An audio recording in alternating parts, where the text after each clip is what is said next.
kasalukuyan ng ulan. Ayan, no. Tinuloy yung ulan kahapon. Tuloy-tuloy. Aywa. Ada tarantado. Saur Laura. Yan, nagbigay ng prutas. Ito ka na mo. Yan, tarantado. Tarantado. Tarantado. Pipino.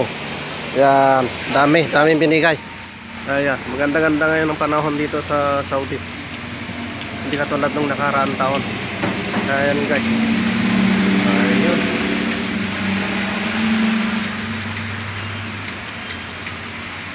Yan, hindi pa natabunan yung biniyak na daan sa pag-install ng internet.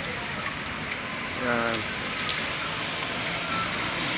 Sana maganda yung video guys. Ayun, no. Tumikidlat pa. Yan.